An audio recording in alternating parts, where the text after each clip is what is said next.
विषय जो आहे तो विषय विस्तृत असा आणि तुमच्या जीवनाशी तो वेल कनेक्टेड, माझ्या समाज व्यवस्थेशी तो अतिशय जिव्हाळ्याचा आणि ह्या समाज व्यवस्थेमध्ये, त्या राज्यव्यवस्थेमध्ये माझा एक रोल असतो, माझी एक भूमिका असते. आपण या देशाचे नागरिक आहोत. नागरिकाप्रती काही कर्तव्य आणि काही भूमिका आपल्याला दिलेल्या आहेत आणि या संविधानानं दिलेल्या भूमिका, समाजाचा घटक म्हणून आपली भूमिका, त्या सगळ्यांचा ज्यावेळेला आपण विचार करतो त्यावेळेला संविधानाबद्दल जाणीव आपल्यामध्ये असणं, संविधानाबद्दल आपण संवेदनशील असणं आणि या संविधानाबद्दल आपण सजग असणं हे अतिशय महत्त्वाची गोष्ट आहे. परंतु ज्या वेळेला मी विद्यार्थ्यांचा कानोसा घेतो त्यावेळेला मला असं दिसून येतं की विद्यार्थी संविधानाबद्दल जेवढे सेन्सिटिव्ह असायला पाहिजे, संविधानाबद्दल जेवढी जाणीव जागृती त्यांच्यामध्ये असायला हवी तितक्या प्रमाणात मला दिसून येईल विद्यार्थ्यांच्या संदर्भात. आपण वेगवेगळ्या क्षेत्रात कार्यरत असाल, परंतु आज विद्यार्थी म्हणून ज्या वेळेला तुम्ही समोर असतात त्यावेळेला मला ही खंत व्यक्त करणं तेव्हा इथं बसल्यानंतर मला एक प्रश्न पडतो की बाबा आपण संविधानाबद्दल नेमकं काय सांगायचं. भारतासाठी संविधान आहे हे सगळ्यांना माहिती आहे.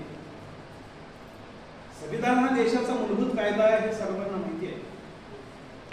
तो सर्वोच्च कायदा, शासन आणि नागरिक, शासनाची संरचना आणि शासन आणि जनता यांच्यातल्या संदर्भात असलेल्या नियमांचा समुच्चय म्हणजे आपण संविधान. हे संविधान जे आहे ते संविधान आपल्या दृष्टिकोनातून आणि आपल्या देशाच्या लोकशाहीच्या जडणघडणीच्या दृष्टिकोनातून अमूल्य असा ठेवा आमच्या घटनाकारांनी आम्हाला दिला. अथक प्रयत्नातून तयार केलेले हे संविधान ज्या वेळेला आपण अंगीकारलं तो 26 जानेवारी 1950 हा दिवस, आज 75 वर्ष त्याची साजरी करत असताना त्याचा गौरव करणं हे आपलं उचित कर्तव्य आहे. पण ह्या गौरवाबरोबरच आपल्या संविधानाप्रती ज्या जबाबदाऱ्या आहेत त्या जबाबदाऱ्यांचं स्मरण करणं सुद्धा अतिशय तितकंच गरजेचं. त्या संविधानानं मला अधिकार दिले, परंतु या अधिकाराची दुसरी बाजू आहे की मला कर्तव्य पण दिले. या अधिकारांचा कर्तव्याचा संतुलित वापर मी करणं गरजेचं आहे. परंतु दुर्दैव मला अधिकार कळतात, परंतु संविधानाप्रती उत्तरदायित्व आणि माझ्या कर्तव्याची जाणीव मात्र माझ्यामध्ये राहत नाही. याचं कुठंतरी आत्मपरीक्षण आपण या दिवशी केलं पाहिजे आणि या संविधानाला कशी बळकटी आपण देऊ. मला जेवढं कॉन्ट्रीब्युशन या संविधानामध्ये देता येईल, या लोकशाहीच्या विकासामध्ये मला जेवढं सक्रिय होता येईल, योगदान देता येईल तेवढं योगदान मी दिलं पाहिजे. हे आजच्या दिवसाचं औचित्य आणि हे औचित्य विचारात घेऊन मी माझं जे बोलणं आहे ते बोलणं 2 टप्प्यामध्ये मी तुमच्यापर्यंत पोहोचवण्याचा प्रयत्न करेन. भरपूर मॅडमनी सांगितलं की तुमच्यावरती एक अभ्यासक्रमाचा भाग म्हणून एक चॅप्टर आहे. भरपूर मोठा विषय आहे संविधान. मी आणताना आणले, मला संदर्भ लागले तर मी ते समोर बघायला आणले. त्याचा अर्थ तुम्हाला सगळंच सांगण्यासाठी आणलेलं नाही. मला संदर्भ लागला, एखादा मिसिंग कुठं तर झालं वाटलं मला, तर ते बघण्यासाठी मी आणलं. 2 भागामध्ये मी ज्या वेळेला संविधानाच्या संदर्भात बोलतो तर त्या 2 गोष्टी आज आपण विचारात घेऊया. हे पारायण आहे असं समजूया आपण संविधानाचं, आणि त्या पारायणाचा आज पहिला अध्याय असं समजूया. आणि त्या पहिल्या अध्यायामधला त्यामध्ये 2 भाग मी कव्हर करतो. एक भारतीय संविधानाचे उद्देश आणि भारतीय संविधानानं तुम्हाला दिलेले जे हक्क आहे त्या हक्काच्या संदर्भात 2 गोष्टी तुम्हाला हे सांगतो. खरं तर प्रदीर्घ काळ इंग्रजांची राजवट भारतावरती होती, हिंदुस्थानवरती होती आणि भारतीयांसाठी एक स्वतंत्र संविधान असलं पाहिजे आणि ते भारतीयांनी केलं पाहिजे अशी सर्वप्रथम मागणी महात्मा गांधीजींनी 1922 मध्ये केली. तिला थोडीशी उचलून धरण्याचं काम अग्रेसिव्हली कुणी केलं तर थोर क्रांतिकारक म्हणा, थोर मार्क्सवादी विचारवंत म्हणा, नवमानवतावादी विचारवंत म्हणा, ते एम एन रॉय यांनी ही मागणी उचलली. एम एन रॉय यांच्या मागणीनंतर काँग्रेसच्या अधिवेशनामध्ये तसा खास ठराव झाला. 1934 मध्ये काँग्रेसने अधिकृत मागणी केली की भारताला संविधान असावं आणि ते संविधान भारतीयांनी तयार केलं पाहिजे. ते कोणीतरी गिफ्ट किंवा क्रिप्स योजनेसारखा आयता मसुदा तयार करून आणलाय, हंटर कमिशनचा किंवा आणखीन काहीतरी वेगळं तयार करून आणलंय आणि तो ड्राफ्ट कोणतरी सादर करायला लागलाय, असं संविधान नको आहे. ते भारतीयांनी तयार केलं पाहिजे. ते भारतीय समाजाला, भारतीय राज्यव्यवस्थेला, भारतीय इथल्या संस्कृतीला, आमच्या विविधतेला सामावून घेणारं पाहिजे, सुसंवादी असं पाहिजे, एकात्मतेकडे जाणारं पाहिजे, लोकशाही तळागाळात रुजवणारं पाहिजे, लोकशाहीच्या विकासाला दिशा देणारं पाहिजे किंवा लोकशाही विकसित करणारा असायला पाहिजे, ज्यामध्ये सहभागी प्रधान लोकशाही असली पाहिजे. त्या सगळी आणि ते सामाजिक न्यायावर आधारलेलं पाहिजे. वंचित घटकाला जे अन्यायमुक्त करणारं असायला पाहिजे. त्या सगळ्या गोष्टी या संविधानामध्ये आपण तयार करताना सगळ्या कल्पना आपण समोर ठेवलेल्या. त्या कल्पना मी म्हणालो खरं तर ही उद्दिष्ट आपण जर समोर ठेवू आणि हे उद्दिष्ट आमच्या संविधान सभेमध्ये चर्चा केली आणि चर्चा केल्यानंतर उद्दिष्टांचा ठराव संविधानामध्ये मांडला गेला आणि त्यानुसार भारतीय राज्यघटनेचा सरनामा आपण स्वीकारला. त्याला उद्देशिका असा म्हणतो. 2 वर्ष काय 11 महिने 18 दिवस एवढा काळ त्याला लागला. 64 लाख इतका खर्च आला. 26 नोव्हेंबर रोजी ते संविधान स्वीकारलं, अंगीकृत केलं. म्हणून तो दिवस आपण 26 नोव्हेंबर आपण संविधान दिन म्हणून पाळतो आणि 26 जानेवारीला आपण मुहूर्त पकडला आणि त्या मुहूर्तावरती भारतामध्ये राज्यघटना 26 जानेवारी 1950 ला लागू केली. तो दिवस आपण गणतंत्र दिन, प्रजासत्ताक दिन म्हणून साजरा केला. भारतीय दोन्ही आहे, प्रजासत्ताक पण आहे, गणतंत्र पण आहे. म्हणजे काय म्हणूया आपण त्याला, डेमोक्रॅटिक रिपब्लिक, त्या दोन्हीचं कॉम्बिनेशन भारतामध्ये. इंग्लंड हे डेमोक्रॅटिक आहे पण रिपब्लिक, पण भारतामध्ये दोन्ही गोष्टी आहेत. कारण तिथला राष्ट्रप्रमुख जो आहे राजा, तो वंश परंपरेनं आजही सत्तेवर येतो. राजपद तिथलं जे आहे आणि आपला मात्र राजा, आपला पंतप्रधान, राष्ट्रपती हा लोकनियुक्त आहे. हा फरक, बेसिक फरक आहे. म्हणून भारतामध्ये गणराज्य असं आपण मानतो.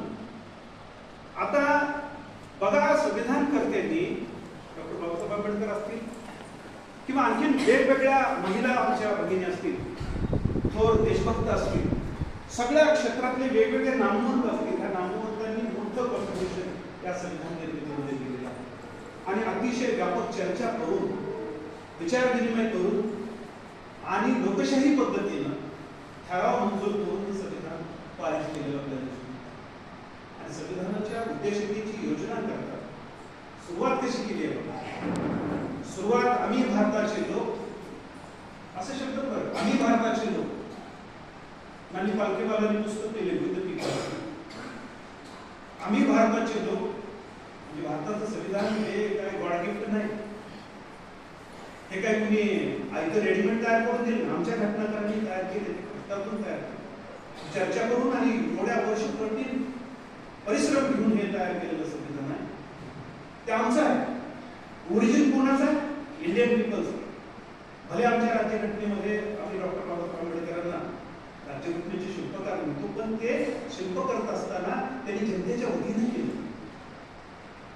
ते जनतेचे प्रतिनिधी होते आणि जनतेचे संविधान सभेचे प्रतिनिधी म्हणून तिथे त्यांनी ते आकार संविधानाला दिला.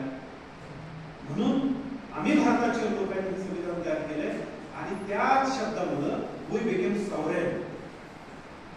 त्याच वेळेला आपण सावरून खऱ्या अर्थाने इंग्रजांची सत्ता आमच्यावरची निघून गेली. अंतर्गत दृष्ट्या आणि बहिर्गत दृष्ट्या सार्वभौम त्या शब्दाचा कधी आपण विचारच केला नाही.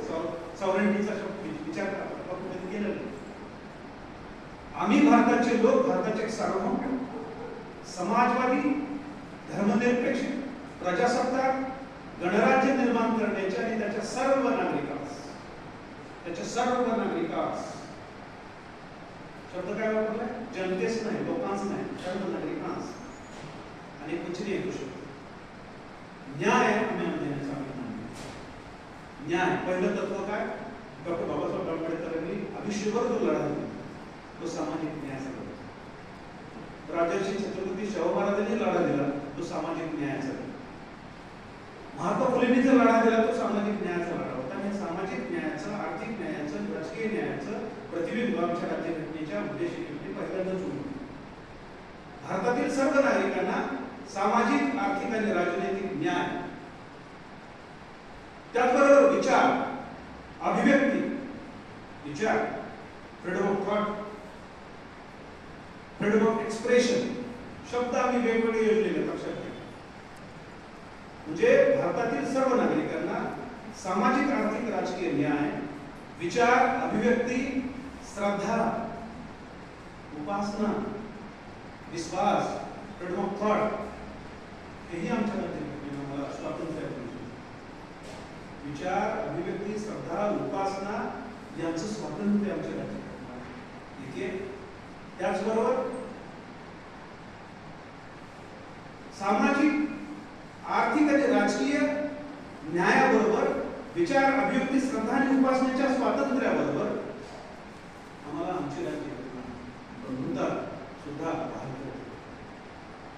आणि समता सुद्धा. राज्यघटनेचे एक बेसिक प्रिन्सिपल म्हणजे समता निश्चित समाज निर्माण करायचा. आणि त्यातला समतेमध्ये असं सांगितलंय की व्यक्तीची प्रतिष्ठा, राष्ट्राची एकता आणि एकात्मता राखणारी बंधुता. व्यक्तीची प्रतिष्ठा, राष्ट्राची एकता आणि एकात्मता राखणारी बंधुता. संधी भावत समानता. त्या समाजाला आम्हाला संधीच नाकारली, समान संधी नाकारली आणि समान संधी नाकारल्यामुळं आमचा समाज सामाजिक अन्यायाला बळी पडला. त्या संधी देण्यावर आमच्या राज्यघटनेचा विशेष भर. असं हे संविधान आम्ही सगळं न्याय, स्वातंत्र्य, समता आणि बंधुता या चतुसूत्रीवर आधारलेले संविधानाची उद्देशिका आम्ही तयार केली. त्या सगळ्या गोष्टी आम्ही राज्यघटनेमध्ये विचारपूर्वक इन्कल्केट करतोय, अंतर्भूत करतोय. आणि हे विचार करून आमची संविधान सभा 26 नोव्हेंबर 1949 रोजी हे संविधान अंगीकृत करते. ज्या वेळेला मी ह्या सगळ्या फ्रेमकडे बघतो त्यावेळेला मला ह्या फ्रेममध्ये काय दिसतं तर मला माझ्या राज्यघटनेचा सगळा आरसा दिसतो, माझ्या राज्यघटनेचा सगळा सार दिसतो, सारांश दिसतो. म्हणून आपण त्याला काय म्हणतोय?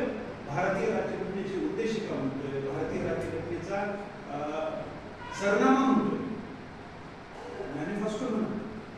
आमच्या राज्यघटनेचा मॅनिफेस्टो काय आहे, जाहीरनामा आमच्या काय तर जसा फ्रेंच राज्यक्रांती झाल्यानंतर फ्रेंच राज्यक्रांतीचा जाहीरनामा तशा माझ्या राज्यघटनेचा, आपल्या राज्यघटनेचा जाहीरनामा कुठं आहे तर तो जाहीरनामा किंवा सरनामा कुठं आहे तर ते उद्देशिका. ही उद्देशिका म्हणजे भारतीय राज्यघटनेचं तत्वज्ञान, फिलॉसॉफी ऑफ कॉन्स्टिट्यूशन. इतकी चांगली दर्जेदार उद्देशिका जगात दुसऱ्या कुठल्याही राज्यघटनेत दिसून येत नाही. म्हणून इंग्लंडमध्ये एक महान घटनाकार आहे. इंग्लंडची राज्यघटना लिखित नाही, लक्षात ठेवा, ती उत्क्रांत आहे. बराच भाग त्याचा अलिखित आहे, थोडाच भाग त्याचा लिखित आहे. जशी अमेरिकेची राज्यघटना निर्मित आहे, भारताची राज्यघटना निर्मित आहे, तशा पद्धतीनं इंग्लंडची राज्यघटना निर्मित नाही, ती हळूहळू उत्क्रांत काळाच्या ओघात होत गेलेली आहे. मग मॅग्ना चार्टा असेल, बिल ऑफ राईट असेल, डिक्लेरेशन ऑफ राईट असेल, वेगवेगळ्या प्रतिनिधित्वाचे कायदे आले, राज्याचे अधिकार कमी करणारे कायदे आले. किती वैभवशाली राज्यक्रांती झाल्यानंतर ज्या घडामोडी घडल्या, त्याच्या आधीच्या घडामोडी घडल्या, त्या सगळा राज्यघटनेचा दस्तऐवज आहे. ते स्कॅटर्ड आहे, पण तरी सुद्धा ती अतिशय जगातली उत्तम राज्यघटना आहे. परंपरेनुसार, रूढी प्रथा परंपरेनुसार तिथे काही गोष्टी पाळल्या जातात. तर तिथले घटनाकारांनी, तिथल्या काही महान तज्ञांनी लिहिलेली पुस्तकं आहेत. ती पुस्तकं इंग्लंडच्या राज्यघटनेचा आधार घेत असताना किंवा अन्वयार्थ लावत असताना अलीकडे ते पुस्तकं वापरली जातात. त्यामध्ये सर अर्नेस्ट बार्कर त्यांनी त्यांचं the principles of political theory नावाचं पुस्तक लिहिलं आणि त्या पुस्तकामध्ये भारतीय राज्यघटनेची आदर्शवत अशी उद्देशिका त्या राज्यघटनेच्या उद्देशिकेचा संदर्भ किंवा त्याचं उदात्तीकरण किंवा त्याचा गौरव अर्नेस्ट बार्कर करतो. म्हणजे त्याची दखल अर्नेस्ट बार्कर यांना घ्यावी लागली. म्हणजे इतका आदर्शवत आमचा मसुदा राज्यघटनेचा तयार झाला. आणि ह्या सगळ्या उद्देशिकेकडे बघितल्यानंतर माझ्या राज्यघटनेमध्ये पुढं काय आहे तर माझ्या राज्यघटनेनं मला हे दिलं. काय दिलं? सार्वभौम, समाजवादी, धर्मनिरपेक्ष, प्रजासत्ताक, गणराज्य, स्वातंत्र्य, समता, बंधुता, न्याय ही सगळी मूल्य एक एक सुटी करून आपण त्याच्यावरती एक लेक्चर किंवा एक व्याख्यान प्रदीर्घ काळ किंवा एक व्याख्यान मला त्याच्यावरती आयोजित करू शकतो. आम्ही भारताचे लोक, भारताचे सार्वभौम लोक आहोत, ह्याच्यावर एक व्याख्यान मला होऊ शकते. धर्मनिरपेक्षता ह्याच्यावर एक व्याख्यान मला होऊ शकते. एक व्याख्यान नाही, व्याख्यान मला होऊ शकतो. समाजवाद ह्याच्यावर व्याख्यान मला होऊ शकते. प्रजासत्ताक, गणराज्य ह्याच्यावर व्याख्यान मला होऊ शकतं. स्वातंत्र्यावर व्याख्यान मला होऊ शकते. समतेवर व्याख्यान मला होऊ शकते. किंवा ते विषय अतिशय मोठे जेव्हा मी ह्याचा विचार करतो तेव्हा खऱ्या अर्थानं मला ही मूल्य समजलेत का? आणि समजले असते तर ती माझ्यात रुजलेत का? ती रुजवण्यासाठी मी काय केलंय का? याचा कधी विचार विद्यार्थी म्हणून आपण करणार आहे का नाही करणार? शिक्षक म्हणून आम्ही करणार आहे का नाही करणार? या जबाबदाऱ्या आपल्या ज्या आहेत त्या संविधानानं सोपवलेल्या जबाबदाऱ्या, त्या जबाबदाऱ्या त्या संविधानानं सोपवलेल्या आपल्यावरती जबाबदाऱ्या. आणि संविधानाचा नुसता गौरव नाही करायचा तर संविधान जगायचं. संविधानाचा फक्त गौरव नाही करायचा, संविधान जगायचं. जगण्यासाठी संविधान नीट समजून घ्यायचंय. तसं नीटचं आपण वैचारिक आकलन करून घ्यायचं, तारतम्याने आकलन करून घ्यायचं. संविधानाचं खरं मूल्य काय, खरी मूल्य काय, खरं संविधान काय ते आपण समजून घ्यायचं. दुर्दैवानं तुमच्या पुढं काही वेळेला संविधानाच्या नावाने छोटं काहीतरी बिंबवण्याचा प्रयत्न आपल्याला करतो. ह्याच्यापासून आपण सजग होतो.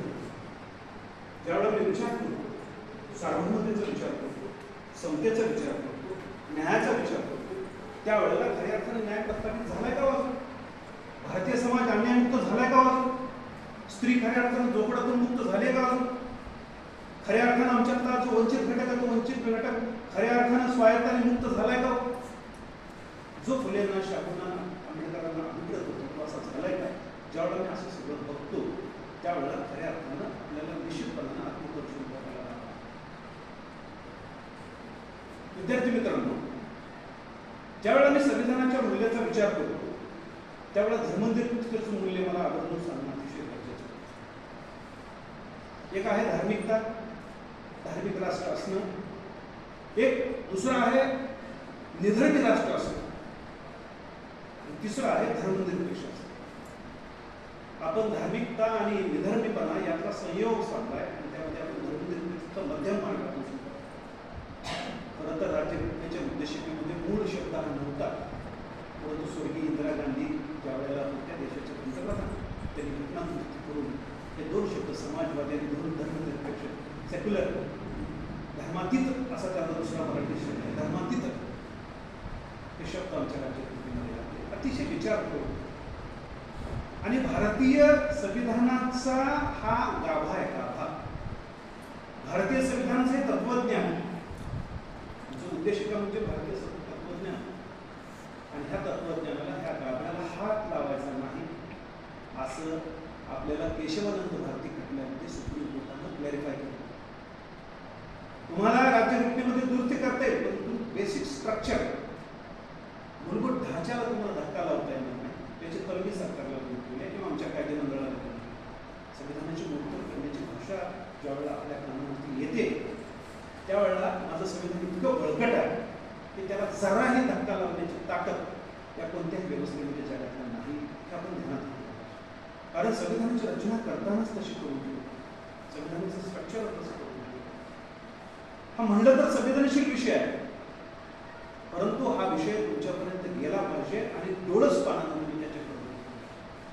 तर धर्मनिरपेक्षतेचे तत्व सांगून मी पुढच्या भागात येईल, कारण तुम्हाला सांगितलं की वेळ मला भरपूर लागला. धर्मनिरपेक्षतेचं चौकट उभा करत असताना त्याचा अर्थ काय होतो? खऱ्या अर्थानं अर्थ काय? जेव्हा मी धर्मनिरपेक्षतेचा विचार करतो, मी सेक्युलर स्वतःला समजतो, तुम्ही स्वतःला सेक्युलर समजता. ज्यावेळेला मी स्वतःला सेक्युलर समजतो, माझं संविधान सांगतंय मला की our nation is a secular nation, त्यावेळेला what are the parameters of the secularism? सेक्युलरिझमचे जे आयाम आहेत, सेक्युलरिझमच्या ज्या कंडिशन्स आहेत, त्या कंडिशन कोणत्या आहेत असा विचार केलाय काय? माझ्या देशाला कोणताही अधिकृत धर्म नसेल, माझ्या कायद्याला, माझ्या राज्यघटनेला अधिकृत कोणताही धर्म नसेल, माझी राज्यघटना कोणताही अधिकृत धर्मानंतर मानणार नाही, हे सेक्युलरिझमचं पहिलं प्रिन्सिपल. जे पाकिस्तानला सेक्युलर नाही, ते त्यांचा अधिकृत धर्मग्रंथ आहे, संविधानाने मान्य केला, तिथल्या राज्यघटनेला कायद्याने मान्य केलं, कायद्यानंच त्याला धर्माला मान्यता दिली. माझी राज्यघटना आर्टिकल 25 ते 28 नुसार कोणत्याच धर्माला मान्य, सर्व धर्म समभाव मान्य. ते त्याकडे येईन मी थोड्या वेळ मिळाला तर मी त्याच्यापासून पुस्तकामध्ये अधिकृत माझ्या राज्याला धर्म नसेल, हे एक अतिशय महत्वाची. दुसरी महत्वाची गोष्ट आहे, दुसरं प्रिन्सिपल त्यामध्ये असं आहे की सर्वांना समान धार्मिक स्वातंत्र्य असेल, equal religious right to equal people किंवा ऑल पीपल. सर्व नागरिकांना, धर्माचा किंवा लोकांना समान धार्मिक आचरणाचा, धर्माची उपासना करण्याचा, धर्मावर श्रद्धा ठेवण्याचा आणि धर्मानुसार आचरण करण्याचा समान, ही एक अतिशय महत्वाची गोष्ट माझ्या संविधानाने अंगीकृत केलेली आहे. तर अशा पद्धतीने ह्या सगळ्या गोष्टी आमच्या सेक्युलरमध्ये, कन्सेप्टमध्ये आलेल्या दिसून येतात. आणि समाजवादी याचाही अर्थ आपल्याला इंटरप्रेट करणं अतिशय गरजेचं आहे. देशाची अर्थव्यवस्था जी उपेक्षित किंवा काय म्हणण्यावर त्याला वंचित घटक आहे, मजूर वर्ग आहे, जो आर्थिक अन्यायाला बळी पडला, त्यांच्यापर्यंत खऱ्या अर्थानं आर्थिक लाभ त्यांच्यापर्यंत पोहोचले पाहिजे आणि आर्थिक शोषणामुळं जे सामाजिक शोषण होते ते थांबलं पाहिजे. यासाठी समाजवाद हे तत्व आपल्याला दिसून येतं. तर अशा पद्धतीने ज्यावेळेला विचार करतो त्यावेळेला संविधानाची चौकट विचारात घेत असताना मला उद्देशिका नीट समजणं आवश्यक असतं. त्या उद्देशिकेवरती आपण व्यापक चिंतन करण्याची गरज. दुसरी एक महत्वाची गोष्ट आहे की जी माझ्या व्याख्यानातला दुसरा भाग आहे, त्यामध्ये भारतीय नागरिकांना अतिशय व्यापक हक्काचा जाहीरनामा देणारी आमची कॉन्स्टिट्यूशन, हक्क बहाल करणारे आमची कॉन्स्टिट्यूशन. हे जे हक्क आहेत, हे हक्क मूलभूत आहे, मूलभूत आहे, फंडामेंटल्स आहे. तुम्हाला माहिती आहे की तुमच्या मूलभूत गरजा आहे, माझ्या मूलभूत गरजा आहे, आणि ह्याच्या मूलभूत गरजांशिवाय मी जीवन जगू शकत नाही. प्रामुख्याने आपण नेहमी लहानपणापासून शिकतो अन्न, वस्त्र, निवारा, या 3 मूलभूत गरजा. पण ह्या 3 मूलभूत गरजा भागवण्यासाठी किंवा ह्या मूलभूत गरजांशी संबंधित आणखीन काय गरजा आहेत, त्या मूलभूत हक्काच्या गरजा, बरोबर आहे ना.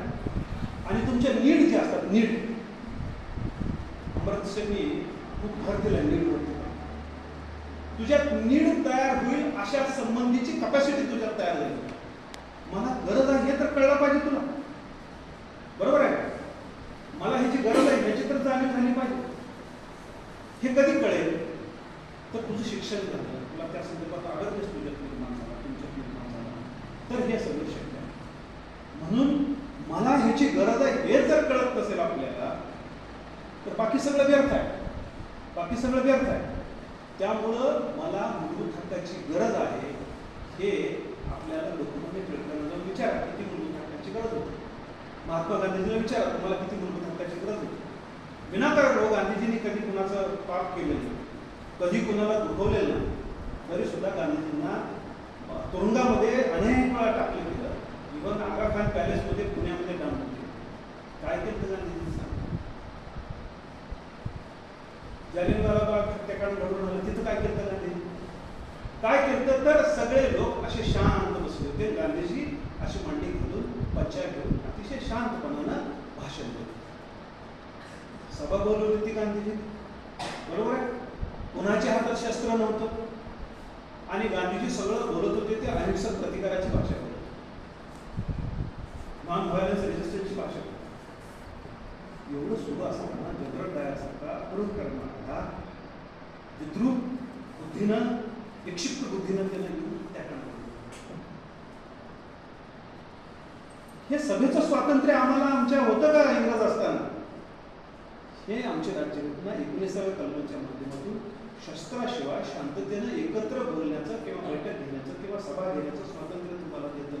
त्यावेळेला मला महत्व कळतं सभा स्वातंत्र्याचं महत्व काय. Lala Lajpat Rai Simon go back म्हणून आलेले, एक टीम घेऊन आली, फक्त निदर्शन करत होते. हातात फक्त झेंडे होते, हातात फक्त झेंडे होते, बॅनर, बरोबर आहे, फ्लॅग होते, एवढे एवढे कुट्टे होते. आणि सायमन गो बॅक, साधा सरकारचा निषेध किंवा टीका करण्याचा अधिकार तुम्हाला नव्हता. आज आमची राज्यघटना 19व्या कलमानुसार तुम्हाला सरकारचं क्रिटिसिझम करण्याचा अधिकार देते आणि त्यात लाला लजपत रायांचं निधन झालं. लोकमान्य टिळकांनी काय केलं? त्याला तुरुंगाचा, राणीचा जय जयकार असो, कर्जांचा कर्दन काळ, अशा पद्धतीची धारधार लेखणी आणि कुठे हिंसेची भाषा नाही, कुठे हिंसक भाषा नाही, लक्षात ठेवा. परंतु असं मराठा आणि केसरीमधून का लिहिता? राष्ट्रद्रोहाचा गुन्हा दाखल केला, जो की कसा दाखल केला आपण, तो राष्ट्रद्रोहाचा गुन्हा लोकमान्य टिळकांनी दाखल केला आणि भारतात नव्हे तर अतिशय दुर्गम ठिकाणी मंडाल्याच्या दुर्गामध्ये त्यांना राईट टू एक्सप्रेशनच तुम्हाला, राईट टू फ्रीडमच नव्हतं, लेखन स्वातंत्र्य आणि अभिव्यक्ती स्वातंत्र्यच तुम्हाला दिलं.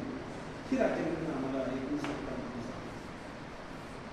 ज्या समाजाला अन्याय अत्याचाराला बळी पडावं लागलं आणि सार्वजनिक पाणवठ्यावर पाणी सुद्धा भरून देत नव्हतं, म्हणजे त्याला पाणी पिण्याचं अन्न वस्त्र निवारा आहे त्याची मूलभूत अधिकार आहेत म्हणता तुम्ही. मग पाणी प्यायला, पाणी आणायला मी सार्वजनिक पाणवठ्यावर गेलो, तलाव नदीमध्ये गेलो तर मला तिथं मज्जाव केला जात होता. म्हणून आंबेडकरांना तिथं महाडचा सरकार सत्याग्रह करावा लागला, काळाला मंदिर प्रवेश करावा लागला, सार्वजनिक ठिकाणी मला प्रवेश नाकारला जातो. ही उदाहरणं आहेत का नाही?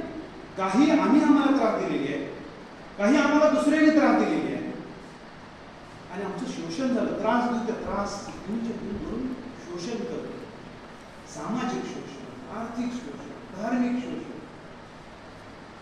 अशा शोषणांचा विचार संविधानकर्त्यांनी केला आणि मग राज्यघटनेच्या 14व्या कलमामध्ये 15व्या कलमामध्ये आपल्याला असा भेदभाव करता येणार नाही. No discrimination before law, equality before law आणि equal protection of law to each person. हे आमच्या राज्यघटनेने का दिलं त्याचं मर्म तुम्ही समजून घेणार आहे का नाही घ्यायला पाहिजे का नाही घ्यायला? मी आधी पार्श्वभूमी सांगतोय, मग मूलभूत अधिकार तुम्हाला सांगतो. डायरेक्ट समतेचा अधिकार म्हणजे की मला ते समजत का आला समतेचा अधिकार, त्या समतेच्या अधिकाराची ताकद काय, ताकद आम्हाला समजली. महिला आहे, स्त्री आहे, तिला विषमतेनं तुम्ही वागवलं. आज राज्यघटनेचं 14, 15, 16, 17, 18 ही आर्टिकल्स तुम्हाला विषमतेनं वागवून देत नाही. जर तुम्ही तसं कराल तर ते कायद्याला भंग होतं आणि त्यामुळं जे कायदे तयार झाले भारतामध्ये समतेच्या आधारावर, सगळ्याचा आधार काय आहे तर ही आमची समतेच्या आधारावरती हे तत्व आहे. त्यामुळं ही सगळी राज्यघटना ज्या वेळेला मी नीट बघतो त्यावेळेला ती माझ्यासाठी आहे ह्या विचार, त्यानंतर ती आमच्यासाठी आहे याचा विचार करा आणि त्यानंतर मला माझ्या देशासाठी. आपण स्वार्थातून परमार्थ म्हणत असतो, नेहमी करत असतो. स्वार्थ काय? राज्यघटना माझ्यासाठी आहे, मी जगायची आहे. राज्यघटना माझ्या समाजासाठी आहे, माझ्या समाजासाठी ती जगवायची आहे. राज्यघटना माझ्या देशाची आहे आणि देशाचं भवितव्य ह्या राज्यघटनेच्या बळकटीकरणावर आहे. हे जर मला एकदा सूत्र कळलं तर पुन्हा त्या राज्यघटनेच्या संदर्भातलं जागरण किंवा काय म्हणून जागर घालण्याची गरज भासणार नाही. तुम्ही सजग झाला. राज्यघटनेतल्या 14व्या कलमाची ताकद किंवा राज्यघटनेतल्या समतेच्या अधिकाराची ताकद खूप मोठी आहे. भारतामध्ये कायद्याचं अधिराज्य आहे. हे राज्यघटनेचं बेसिक प्रिन्सिपल आहे. There is a rule of law. कायदा श्रेष्ठ आहे. आपण म्हणतो बघा, कोण तो, कोण दम देणार, कोण असं बोलणार. हे बोलण्या पाठीमागची ताकद काय आहे, तर कायदा श्रेष्ठ आहे. बेसिक काय आहे, आमचं संविधान श्रेष्ठ आहे. ध्यानात ठेवा, कायदा श्रेष्ठ आहे म्हणजे संविधान सर्वोच्च आहे. आणि त्या सर्वोच्च असल्यामुळे हे कलम आहे ना, त्या कलमाचा कुणालाही मोडतोड करण्याचा अधिकार. संविधान सर्वश्रेष्ठ आहे. आणि ह्या संविधानाची सर्वश्रेष्ठता जपणं हे आपलं सगळ्यांचं कर्तव्य आहे. न्यायव्यवस्थेचं कर्तव्य आहे, कायदेमंडळाचं कर्तव्य आहे, कार्यकारी मंडळाचं कर्तव्य आहे. आणि त्यामुळं हे प्रिन्सिपल इंग्लंडमधून आलं.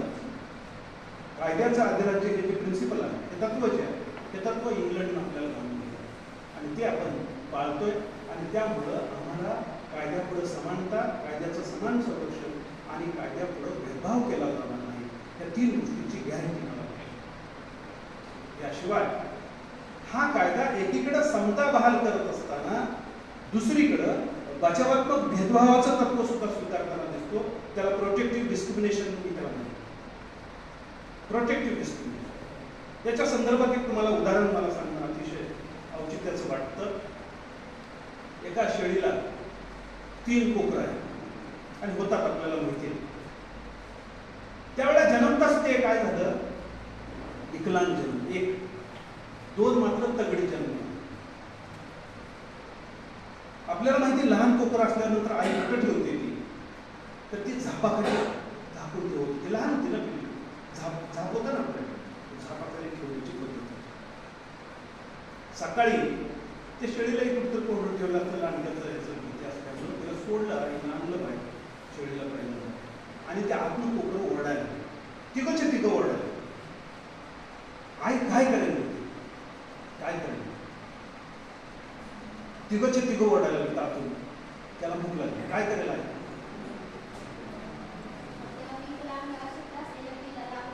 का बरं? आई किती वेळेला एका वेळेला दूध पाजू शकते, किती कोकरांना पाजू शकते? 2. आहेत किती? ते चान्स देणार आहे त्याला? नाही. म्हणून काय करावं लागेल आपल्याला? आई काय करायला? आई हे नैसर्गिक त्या न्याय तत्वानं आई जे करते, त्या आमच्या संविधानकर्त्यांनी त्या आईनं आमच्यासाठी केलेली तरतूद आहे. महिलांसाठी खास तरतूद काय लिहिलं राज्यघटनेत? स्त्रिया आणि बालके यांच्यासाठी विशेष तरतूद करण्यास राज्यास प्रतिबंध होणार नाही. स्त्रिया आणि बालके यांच्यासाठी विशेष तरतूद करण्यास प्रतिबंध केला जाणार नाही. म्हणजे काय? म्हणजे काय? स्त्रिया आणि बालकांसाठी राज्यघटना विशेष तरतूद, special provisions for childs and womans. ध्यानात येतं? ही इतकी मोठी ताकद, एवढं मोठी अधिकार तुम्हाला संविधानाने दिले. ह्या आज जे महिलांचे ऍक्ट तयार झाले, बालकांच्या संदर्भात ऍक्ट तयार झाले, किंवा समाजाच्या वंचित घटकासाठी जे ऍक्ट तयार झाले, त्याचा बेसिक ते समजून घेतलं पाहिजे. मग ज्या वेळेला तुझी आई त्या कोकराला सोडेल, त्यावेळेला 2 कोकराच्या संदर्भात, एका कोकराच्या मनात 2 कोकराच्या मनात शंका येईल, आई त्याचा लय राहते, मुद्दाम करते, पर्पजिव्हली करते, मुद्दाम करते, जाणीवपूर्वक करते. त्याला काय म्हणायचं? बचावात्मक भेदभाव, प्रोटेक्टिव्ह डिस्क्रिमिनेशन केलं, भेदभाव केला. कारण अपंग मुलगा जर असेल तर हाताने विकलांग झाला आहे, त्याला 3 तास, तुलाही पेपर द्यायला 3 तास देतो, त्यालाही देतो, तो उरकेल का? मला अर्धा तास त्याला दिला पाहिजे का? त्याला मग कायद्यापुढे समानता आहे, कायद्यासमोर भेदभाव करायचा नाही. मग हे विषमतेचं तत्व नाही का? यस, हे जॉन रॉल्सने सांगितल्याप्रमाणे हे विषमतेचं तत्व. ज्या वेळेला आपण आंबेडकर, फुले, शाहू, जॉन रॉल्स, अहमद सेन यांचा विचार करतो, त्यावेळेला ह्या सगळ्या गोष्टी तिथं क्लिअर होतात. आपलं वाचन असेल तर आपल्याला सगळ्या गोष्टी क्लिअर होतात. का असं करतं संविधान? त्या संविधानानं विचारपूर्वक हे सगळं योजलेलं आपल्याला दिसून येतं. हे आपण कुठेतरी समजून घेतो. त्याचबरोबर ज्या वेळेला आमची राज्यघटना बघतो, त्यावेळेला समतेच्या अधिकाराचं महत्व तितकं स्वातंत्र्याच्या अधिकाराचं महत्व. मला शांततेनं एकत्र येण्याचा अधिकार दिला, शस्त्राशिवाय ना. आता इथं लगेच प्रश्न येतो, मग आमच्या गावाकडं एक यात्रा असते, ती यात्रेत तलवार वाजवत फिरते सगळे, मग नाचवत फिरते. शिखांना कृपान का त्या सगळ्यांजवळ शस्त्र असते, शिखांजवळ ते एकत्र येत नाही ना. त्यांच्यासाठी खास अल्पसंख्याक धर्मासाठी काही वेगळे प्रोव्हिजन्स केलेले आपल्याला दिसून येतात की त्यांच्या श्रद्धेशी आणि त्यांच्या उपासनेशी त्याचा संबंध. तिथं तुम्ही त्या शस्त्राशी संबंध घेऊन येते लक्षात. तुम्हाला काय अधिकार दिला? उपासना दिले ना, स्वातंत्र्य, श्रद्धा स्वातंत्र्य दिलं ना. मग श्रद्धेनं मला जर का ते छोटंसं रूपान बाळगण्याचा अधिकार दिला असेल तर ते मी घेऊ शकतो. आणखी बरेच गोष्टी आहेत, परंतु स्वातंत्र्यामध्ये शस्त्राशिवाय एकत्र येण्याचा अधिकार, सभा घेण्याचं स्वातंत्र्य, संचार स्वातंत्र्य, वास्तव्य स्वातंत्र्य, रोजगार आणि धंदा करण्याचं स्वातंत्र्य तुम्हाला राज्यघटना दिली. परंतु हे करत असताना स्वातंत्र्याचा उपभोग घेत असताना, समतेचा उपभोग घेत असताना किंवा माझ्या अधिकार बजावत असताना काही कंडिशन्स मी पाळणं आवश्यक आहे, काही मर्यादा सांभाळणं गरजेचं आहे. उदाहरणार्थ, राष्ट्राची एकता, एकात्मता, बंधुता, राष्ट्राचं ऐक्य, व्यक्तीची प्रतिष्ठा, नीतिमत्ता, सार्वजनिक नीतिमत्ता, आरोग्य, परराष्ट्राशी मैत्रीचे संबंध यांना बाधा पोचणार नाही. अशा चौकटीत तुला तुझ्या अधिकारात, तुला तुझी समता पोहोचण्याचा अधिकार. म्हणजे मला अधिकार दिले म्हणजे मी राष्ट्राची एकता आणि अखंडता मोडणाऱ्या जे भाषण करत फिरलो तर मला तो अधिकार नाही. अनैतिक बोलायला लागलो तर ती सार्वजनिक नीतिमत्तेचा भंग होईल, हेही अधिकार मला नाही. आणि भाषण देत असताना मुलं जन्माला यायचं औषध माझ्याकडे असं म्हणायला लागलो तर सार्वजनिक आरोग्याला धोका, सार्वजनिक नीतिमत्तेला धोका, ह्या अंदर मला लक्षात आलं. म्हणजे मला माझा अधिकार उपभोगण्याचा अधिकार आहे, पण त्याची एक चौकट आहे, त्याच्या लिमिट्स आहेत, त्याच्या मर्यादा आहेत, अंगभूत मर्यादा आहेत, आणि या मर्यादा राज्यघटनेने क्लिअर केलेल्या आहेत. या मर्यादेमध्ये राहून तारतम्यानं, सदसद विवेक बुद्धीनं, तारतम्यानं आणि सार्वजनिक नीतिमत्ता, आरोग्य किंवा सार्वजनिक शांतता आणि सुव्यवस्था, राष्ट्राची एकता आणि एकात्मता यांना बाधा पोहोचणार नाही असे अधिकार उपभोगण्याचा, स्वातंत्र्य उपभोगण्याचा अधिकार मला दिला. एवढं कमी होतं की काय म्हणून राज्यघटना मला शोषणाचा सुद्धा अधिकार दिला, पिळवणुकी विरुद्धचा अधिकार दिला, राईट अगेन्स्ट एक्सप्लॉयटेशन आपण करतो. तुमची पिळवणूक, मानसिक पिळवणूक होते, शारीरिक पिळवणूक होते, आर्थिक पिळवणूक होते, सामाजिक पिळवणूक. पिळवणुकीची किती उदाहरणं तुम्हाला सांगते. आणि सगळ्यात वाईट ही मानसिक पिळवणूक, ही अतिशय वाईट असतं, हे आपण कधी कधी अनुभवलं असतं. बरोबर आहे. साधं मॅडम, पांढरे मॅडम काहीतरी म्हणल्या, मला मॅडम अशा मला टॉर्चर, मला मॅडम, खूप दुःख होतं आणि ते मेंटल आम्हाला पिळवणूक असल्यासारखं भासतं. जर मला कॉपी नाही करून दिली तर मेंटल हॅरॅसमेंट करतात माझ्या मॅडम, आणि मॅडमने कॉपी करून दिली परीक्षेमध्ये तर नाही, अतिशय चांगले. असा अन्वयार्थ आम्ही त्या हॅरॅसमेंटचा लावू शकतो. तारतम्यानं मी विचार करा, तुमचं मानसिक छळ नाही झालं पाहिजे, आर्थिक सामाजिक छळ नाही झाला पाहिजे, यासाठी सुद्धा आमच्या राज्यघटना प्रोव्हिजन कलम 23 आणि 24 मध्ये या गोष्टी स्पष्टपणानं सांगितलेल्या, विशेषतः त्यामध्ये भर दिला की माणसाचा अपव्यापार त्याचा अर्थ मोठा आहे. किती अर्थ काढत तेवढा कमी. अपव्यापार म्हणजे कळतो तुम्हाला, विक्री तुमची, किंवा लहान असतानाच त्याचा परत व्यवहार करायचा, हे तुमच्यात सांगडी म्हणून आयुष्यभर राहील, तुमचं देणं तर हा तुमच्यात राहणार नाही कामा, असं म्हणणं हे सुद्धा कायद्याने गुन्हा ठरवले. विशेषतः ही कलम स्त्रिया आणि बालकांसाठी अतिशय पोषक आणि स्त्री सक्षमीकरणासाठी अतिशय हितकारक ठरलेली आपल्याला दिसून येते. त्यानंतर तुम्हाला भारतीय राज्यघटनेनं सांस्कृतिक आणि शैक्षणिक अधिकार सुद्धा दिले. सांस्कृतिक आणि शैक्षणिक अधिकार सुद्धा दिले. त्यामध्ये तुमची संस्कृती, भाषा, लिपी जतन करण्याचा अधिकार दिला. आपल्याला माहिती, भारत हा बहुभाषिक, बहुसांस्कृतिक, प्रादेशिक विविधता असणारा देश आहे, आणि ह्या प्रादेशिक विविधतेमध्ये एकता तयार करण्यावर डॉक्टर बाबासाहेब आंबेडकरांचा भर होता. आणि त्यांचं असं म्हणणं होतं की जोपर्यंत भारतामध्ये ही एकात्मतेची तत्व निर्माण होत नाही तोपर्यंत भारतीय लोकशाही यशस्वीतेकडे वाटचाल करणार नाही. हा बंधुभाव कधी तयार होईल, ही एकात्मता कधी तयार होईल, ज्या वेळेला आमचं विविधतेत एकता आहे असं म्हणतो म्हणून ते युनिक फीचर आहे इंडियन सोसायटीत. तसं बघायला तर भारतीय समाज हा मोजॅक सोसायटीचा आहे, परंतु ह्या समाजामध्ये एकतत्व यावं, एकवाक्यता यावी म्हणून राज्यघटनेनं प्रत्येकाची आयडेंटिटी जपत प्रत्येकाची ओळख जपत ह्या विविधतेतून एकतेकडे जाणारं तत्व राज्यघटनेमध्ये सांस्कृतिक आणि शैक्षणिक अधिकारामध्ये स्वीकारलेलं आपल्याला दिसून येतं. त्यामध्ये आपल्याला आपली भाषा लिपी जतन करण्याचा, आपली संस्कृती, आपल्या सगळ्या परिभाषा जतन करण्याचा अधिकार राज्यघटनेनं तुम्हाला धार्मिक स्वातंत्र्याचा सुद्धा अधिकार दिला आहे की ज्याचा उल्लेख मगाशी मी केला. त्या धर्मानुसार तुम्हाला आचरण करण्याचा, आवडेल त्या धर्मानुसार आवडेल त्या धर्मानुसार आचरण करण्याचा अधिकार दिला आहे. त्या धर्मांवर श्रद्धा ठेवण्याचा अधिकार दिला आहे. त्या धर्माची उपासना करण्याचा अधिकार दिला आहे आणि त्या धर्माचा प्रचार करण्याचा सुद्धा अधिकार. ध्यानात घ्या, प्रचार हा तुम्हाला शब्दच नाही. माझ्या धर्माचा, मला आवडेल त्या धर्माचा प्रचार करण्याचा अधिकार मला राज्यघटना देते आणि त्यानुसार तुम्हाला तुमच्या धर्मानुसार कोणत्या आवडेल त्या धर्मानुसार अभिव्यक्त होण्याचं स्वातंत्र्य दिलेलं दिसून येतं.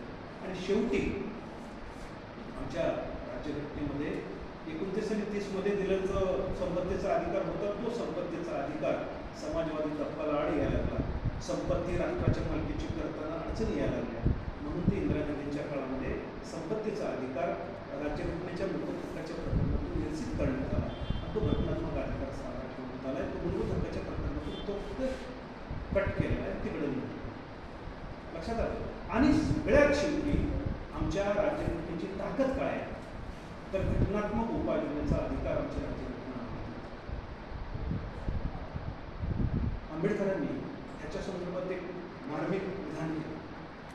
ते म्हणतात की राईट टू कॉन्स्टिट्युशनल रेमिडीज हे जे तत्व आहे किंवा हे जे अधिकार आहे ह्या अधिकारामध्ये राज्यघटनेचा आत्मा आहे असं त्यांचं सोल ऑफ कॉन्स्टिट्यूशन असं म्हणतात.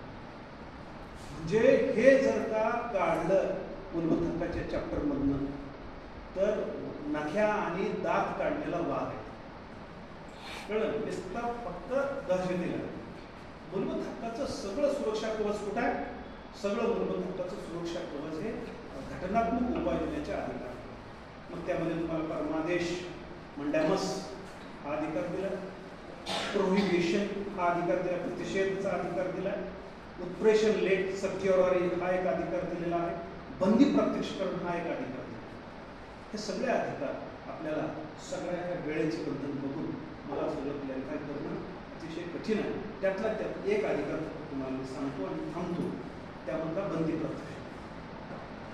हेबियस कॉर्पस त्याला मराठीमध्ये म्हणतात, इंग्लिशमध्ये म्हणतात. त्याला मराठीमध्ये सरळ सरळ शब्दाचा अर्थ होतो शरीर हजर करा. त्याचा दुसरा मराठीत अर्थ असा निघतो देहोपस्थिती. Let us have a body. थोडक्यात English let us have a body असं ते म्हणते. हेबियस कॉर्पस काय झालं किस्सा?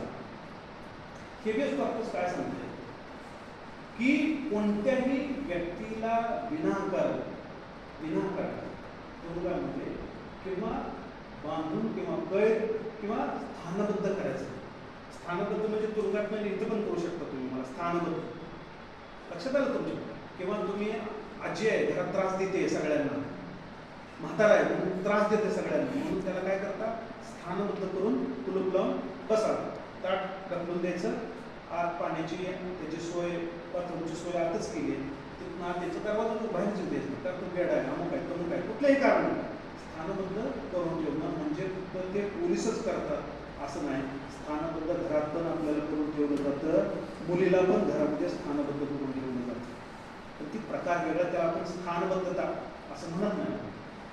का तुम्हाला स्थानबद्ध विनाकारण करून ठेवण्याचा अधिकार नाही. 24 तासाच्या आत मॅजिस्ट्रेट पुढे तुम्हाला अटक केल्यानंतर स्थानबद्ध केल्यानंतर तुम्हाला हजर करणं कायद्यानं बंधनकारक आहे. त्या आर्टिकल 21-22 मध्ये त्या गोष्टी स्पष्ट केलेल्या आहेत. तो तुमचा अधिकार आहे. 24 तासाच्या आत मॅजिस्ट्रेट पुढे हजर केलं पाहिजे. आणि तुम्हाला तुमचा बचाव करण्याचा अधिकार आहे. तुम्हाला तुमच्या आवडीच्या वकिलाचा किंवा पसंतीच्या वकिलाचा सल्ला घेण्याचा अधिकार राज्यघटना तुम्हाला देते. हे राज्यघटनेत लिहिलंय. आणि असं जर विनाकारण स्थानबद्ध करून ठेवलं असेल तर त्या स्थानबद्धतेविरुद्ध ती व्यक्ती, त्या व्यक्तीला जमत नसेल तर व्यक्तीची नातलग, त्या नातलग पण सज्ञान अज्ञान काय असेल, गरीब असेल तर त्याचा मित्र, त्याच्या वतीने त्याची एखादी स्वयंसेवी संस्था किंवा त्याची कड घेऊन माझा पिक्युनरी इंटरेस्ट कोणताही नसेल अशी एखादी व्यक्ती न्यायालयात जाऊ शकते आणि न्यायालयात ती याचिका दाखल होऊ शकते. आर्टिकल 32 नुसार सुप्रीम कोर्टामध्ये, 226 नुसार हायकोर्टामध्ये तुम्हाला या सगळ्या रिट्स दाखल करण्याचा अधिकार दिलेला आहे. तर हेबियस कॉर्पस नुसार एक परवाचा किस्सा, एक अधिकारी मोठे होते, XYZ अधिकारी, मुंबईला. नवर बायकोची भांडणं होती आणि त्यांना एक मुलगा होता आणि त्या मुलाचा जीव कदाचित आईवरती जास्त असेल, परंतु आईपासून तोडून त्या वडिलांना शाळेमधूनच त्या मुलाला घेऊन आणि चांगलं सांभाळत होते. ते काय मुलाला काय वाईट सांभाळत नाही, पण आई सारखी रडायला लागली. ती चांगली शिकलेली होती, अधिकारीची बायको म्हणल्यानंतर ती चांगली शिकलेली असेल आणि तिनं पोलीस स्टेशनला गेली की अधिकाऱ्यांनी सांगून ठेवलेलं असायचं की ही केस दाखल करून घेऊ नका, मिसिंगची केस दाखल करून घेऊ नका. ती म्हणजे माझं मोठं कुठे गेलं, मला दाखवा तर काय झालं त्याला बघू द्या तर पण मला पाहिजे ते. आता ही न्यायालय लढायचा भाग, मुलगा माझ्याकडे पाहिजे का तुमच्याकडे, परंतु त्या मुलालाच गायब केलं.